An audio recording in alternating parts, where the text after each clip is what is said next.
Automatically मेरे network में आए और वो आईपी असाइन हो जाए, that is known as dynamic IP. ठीक है, मतलब एक आईपी मैनुअल एंटर्ड है और एक ऑटोमेटेड वे में है। ठीक है, तो ये था डीएचसीपी का कॉन्सेप्ट।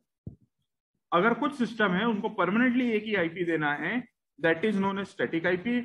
कुछ सिस्टम है जो आए जाए और नेटवर्क में कनेक्ट हो, उसके बाद भी कनेक्ट होने के बाद भी कोई भी आईपी ले ले, कुछ भी प्रॉब्लम ना हो तो कोई प्रॉब्लम नहीं। ठीक है, ये दो प्रकार की आईपी एड्रेस होती है हमारे पास डीएचसीपी। ठीक है, डीएचसीपी में ऐसा कोई बाउंडेशन नहीं होता है, ऐसा कोई बाउंडेशन नहीं होता है कि मेरे इस स्टैटिक आईपी के साथ अगर मेरा मैक एड्रेस ये है तो ही मैं डीएचसीपी सर्वर या उस नेटवर्क से कनेक्टेड होता हूं। आप समझिए मैं क्या बोलना चाह रहा हूं। मैं ये बोलना चाह रहा हूं कि both condition are true, then connection establish, और any one condition are false, that means that it is not connected in a network. DHCP में ऐसी अच्छाई या बुराई in terms of what you say that वो नहीं है। डीएचसीपी ऐसा है कि आप आइए, आपका फिजिकल एड्रेस कुछ भी हो, मैं कोई बाउंडिंग नहीं करता हूं फिजिकल एड्रेस और आईपी एड्रेस में बीच में। हाँ, मैं एआरपी टेबल में बाउंड कर दूंगा कि ये वाला फिजिकल एड्रेस है और ये वाला आईपी एड्रेस है, इसके पास ये वाला मैसेज भेज दो। अगर ये बाउंड नहीं है तो मैसेज ना जाए, दोनों कंडीशन में एक भी ट्रू नहीं हो तो मैसेज ना जाए, ऐसा मैं ये कर सकता हूं भले। ठीक है, तो डीएचसीपी की एक अच्छी बात यही थी कि वो बाउंडिंग नहीं करता था। ये हम डीएचसी से पहले क्या यूज करते थे, कोई बता पाएगा हमें? डीएचसीपी एक एप्लीकेशन लेयर प्रोटोकॉल है जो नेटवर्क में आईपी बांटने का काम करती है, आईपी देने का काम करती है जितने भी नेटवर्क्स में जो जो डिवाइसेस कनेक्टेड होते हैं। तो ऐसा कोई प्रोटोकॉल जो डीएचसीपी से पहले यूज होता था, या मैं ये बोलूं ऐसा नहीं। Yes sir, yes sir. Sir HTTP? नहीं सर, नहीं। आईपी देने का काम बेटा, या सर मैं एसएनएमपी? कौन सा बेटा? Sir SNMP? नहीं, एसएनएमपी भी नहीं है, एचटीटीपी भी नहीं है, एसटीएमएनएम भी नहीं है। Sir SMTP? एसएमटीपी भी नहीं है बेटा, मैंने लिखवाया नहीं है। मैं ये जानना चाह रहा हूं तो तुम लोगों को मालूम है कि नहीं?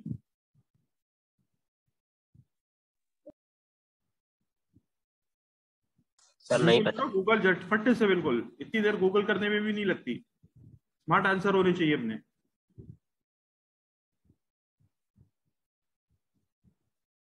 करा?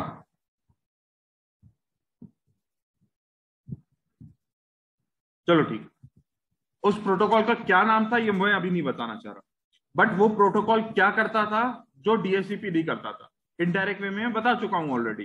वो क्या करता था, वो हाईली सिक्योर्ड प्रोटोकॉल।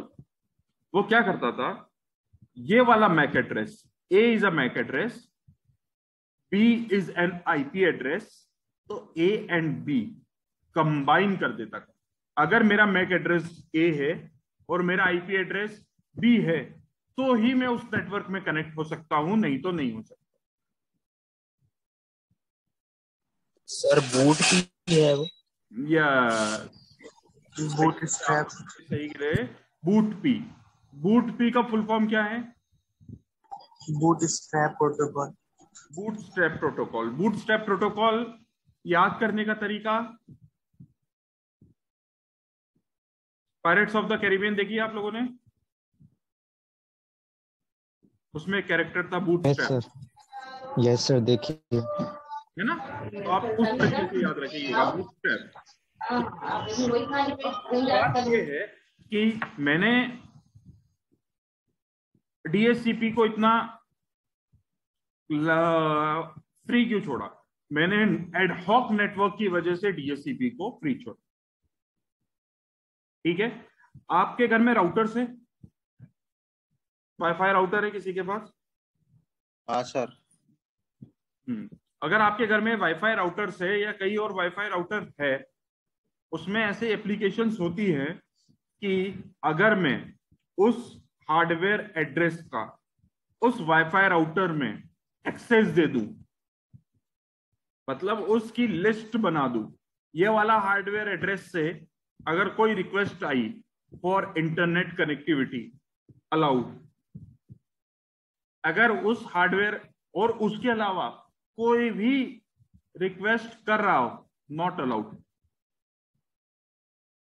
तो उससे क्या होगा कि कनेक्टेड करने के बाद भी पासवर्ड आपको मजबूरी में देना पड़ रहा है, दे दो, बट क्या वो इंटरनेट एक्सेस कर सकता है उसके बाद भी? उसका पर्पस सॉल्व हुआ? नहीं, तो नहीं होगा। तो ये एक बूटस्ट्रैप प्रोटोकॉल होता है जिसकी हेल्प से हम ऐसे कर सकते हैं। It is highly secured protocol, it is highly secured protocol, but उसकी कुछ लिमिटेशंस है। ये हम नेटवर्क में आ रहे हैं और जा रहे हैं, ऐसा नहीं कर सकते। हर नेटवर्क में हम उसकी एंट्री करेंगे और कौन सा हार्डवेयर एड्रेस कब हमारे सिस्टम में एंटर हो जाए और वो चले नहीं, तो हमें दिक्कत हो जाए। ठीक है, अगर मैं इस टर्म को आपके जियो के इंटरनेट कनेक्शन या आपके मोबाइल के सिम के इंटरनेट कनेक्शन से बोल दूं कि आपका फिजिकल एड्रेस और आपका हार्डवेयर एड्रेस हो तो ही आपका इंटरनेट चले, तो आप सोचो कितना प्रॉब्लम होगी। क्योंकि अभी आप भिंड में हो, अभी आप जम्मू कश्मीर में हो, अभी आप बिहार में हो, आप कर्नाटका में हो, कल भोपाल आ जाओ, छोड़ो भोपाल आते आते कितनी स्टेट्स और सिटीज क्रॉस करोगे, कितने टावर्स क्रॉस करोगे, तो आपको इंटरनेट ना मिला तो कौन कब कहां ट्रेवल कर जाए को तो। मगर इसका एक एग्जांपल मैं देने वाला हूं, इसका एक एग्जांपल मैं ये देता हूं कि जितने भी पोस्टपेड कनेक्शंस हैं उनका हार्डवेयर एड्रेस पोस्टपेड में रहता है। रिक्वेस्ट जाती है, इंटरनेट कनेक्टेड होते हैं, उस डिवाइस का हार्डवेयर एड्रेस पोस्टपेड में होता है। और जम्मू कश्मीर जब जाते हैं अपन, तो वहां पे वो इंटरनेट चल जाता है, बट प्रीपेड कनेक्शंस नहीं चलते ऑफ अदर स्टेट्स, सिर्फ जम्मू कश्मीर के स्टेट्स के प्रीपेड कनेक्शन चलते हैं। तो वहां के सिम या वहां का वो जो नंबर है, यूनिक नंबर, फोन नंबर आपका, वहां से जो अलॉट हुआ होगा उसका हार्डवेयर एड्रेस, आप जब रिक्वेस्ट करते हो, मैसेज करते हो, तो आपका एक हार्डवेयर एड्रेस भी ऑटोमेटिक फर्स्ट वे में आपका ट्रांसफर कर दिया जाता है उस सिम के थ्रू, तो वो वहां पे रजिस्टर्ड हो जाते हैं फौरन फौरन और वहां कनेक्शन चलता है। तो वहां इस तरह के प्रोटोकॉल को भी यूज करा जाता है। ठीक है, क्लियर है कौन सा प्रोटोकॉल कहाँ यूज करा? जैसे ओपन स्पेसेस है हम डीएचसीपी कर देते, वहां हम बूट भी कर देते।